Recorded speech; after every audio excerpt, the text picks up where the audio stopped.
Bismillahirrahmanirrahim. Assalamualaikum warahmatullahi wabarakatuh.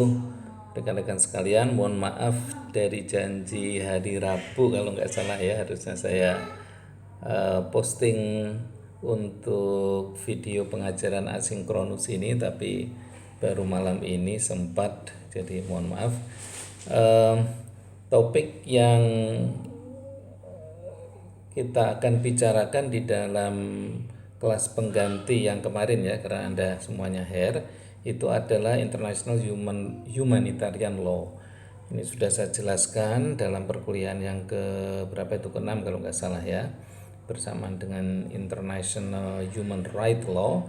Tetapi yang IHRL, International Human Rights Law, tidak perlu kita bahas karena itu lebih ke arah hukum ya. Tetapi untuk yang IHL ini, International Humanitarian Law, sangat berkenaan dengan masalah bantuan kemanusiaan ya, tentu terutama bantuan kemanusiaan internasional.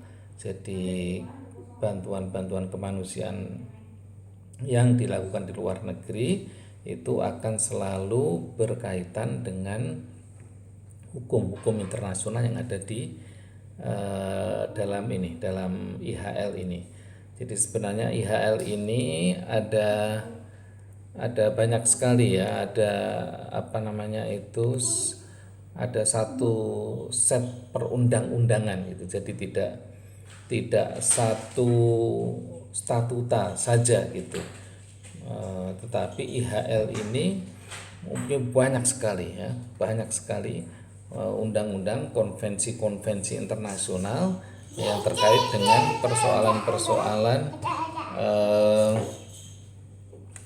kemarin yang saya jelaskan itu perang ya, terutama gitu ya, hal-hal yang berkenaan dengan masalah perang.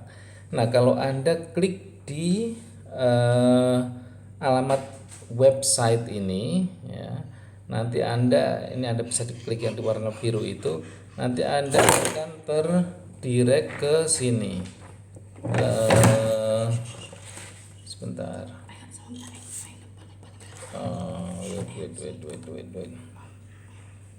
Nah, jadi kalau diklik Anda akan langsung didirect ke website yang akan saya tutup yang ini dulu. Nah, Anda akan direct ke ini ke website yang langsung menerangkan tentang Indonesia. Kemudian nanti Anda terutama kelompok 1, 2, 3 ya. Jadi kelompok ini yang akan mendapatkan tugas kelompok yang pertama. Nanti tugasnya seperti apa saya akan jelaskan kemudian. Tapi kalau Anda kembali ke slide yang kedua tadi, ketika mengklik alamat email yang tadi sudah saya tulis, itu nanti Anda dibawa ke sini ya. Saya baca ini ya. Kemudian Anda pilih yang Geneva Convention 1949 yang paling atas ini ya. Jadi klik di sini Geneva Convention 1949. Nah, dari situ kemudian akan ada seperangkat ini konvensi-konvensi ya yang ada di dalam IHL itu. Nah, ini ada 4 konvensi. Geneva Convention 1 on Wounded and 6 and Armed Forces in the Field ya. Kemudian Geneva Convention 2 on Wounded, 6 and Shipwreck of Armed Forces at Sea. Kemudian yang Geneva Convention 3 on Prisoners of War. Untuk yang Geneva Convention 1 itu kelompok 1. Kemudian Geneva Convention 2 itu untuk kelompok 2, Geneva Convention 3 itu untuk kelompok 3. Nah, apa yang perlu dikerjakan? Nanti Anda klik di sini ya. Kelompok 1 mengklik yang ini, nanti Anda akan dibawa ke sini. Nah, ini ya, jadi ada pengantarnya ini ya. Anda mulai judulnya terjemahkan Convention 1, Konvensi 1 for the ameliorations of the condition of the wounded gitu ya. Sampai this convention represent the fourth updated version of the Geneva Convention on the Wounded and six following those adopted in 1864. Anda terjemahkan dua paragraf pendek ini. Kemudian tugas selanjutnya, karena ini undang-undang, ya, Anda mulai klik ada preamble, ya, klik di sini. Nanti kelompok 2 dan kelompok 3 sama, intinya seperti itu, ya.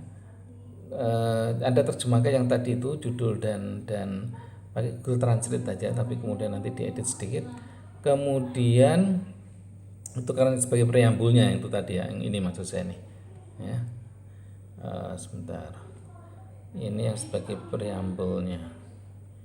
Nah ini nih, ya. Jadi Anda menerjemahkan yang segini ini aja nih, ya. Anda terjemahkan, tentu ini judulnya ini, ya, judul Anda terjemahkan. Nah setelah itu, setelah itu, sebentar saya. Jadi ini translate ya, please translate. Kemudian Anda ke bodinya, ya, atau ke pasal-pasalnya. Nah ini ada ratusan Pak, 100 berapa itu ya, sebentar. Oh enggak nyampe yang pertama, kalau yang kedua ada yang 100-an. Ini hanya 64 ya.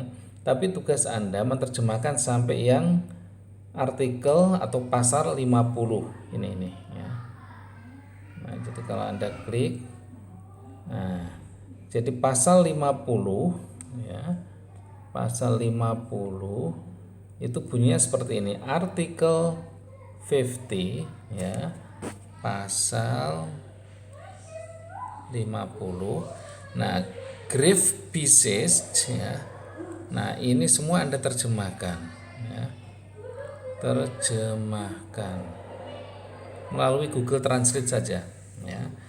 Jadi artikel atau pasal 50, 49, 48, 47, 46 sampai ke yang pasal pertama tadi. Nah, Anda terjemahkan. Jadi nanti kemudian dia membentuk sebuah konvensi yang sudah berbahasa Indonesia. Nah, setelah itu apa? Sebentar, kita kembali ke setelah itu yang ketiga, memberikan ulasan pendek ya. Jadi Anda baca kembali pasal 1, 2, 3, 4, 5 sampai 50 itu dibagi aja per kelompok ya. Jadi siapa membaca 1 sampai 5, kalau misalnya kelompok itu ada 8 orang ya 50 dibagi aja gitu ya, 8 gitu. Nah, kemudian setelah itu Anda beri ulasan pendek. Maksudnya ulasan pendeknya itu apa? Berkenaan dengan dari pasal 1 sampai 50 itu apa yang berkenaan dengan BKI ya. Jadi misalkan dari pertemuan 1 sampai 7 itu pasal berapa yang bisa tersangkut, bisa teriris oleh pembahasan yang telah kita pelajari itu. Jadi misalkan berhubungan dengan masalah perdamaiannya, berhubungan dengan hak asasi manusianya, berkenaan dengan masalah sovereignty-nya gitu ya. Maksudnya di dalam prinsip-prinsip bantuan kemanusiaan itu, atau dengan hal-hal lain ya, topik-topik yang telah kita bicarakan gitu ya. Jadi saya ulangi sekali lagi, sebentar,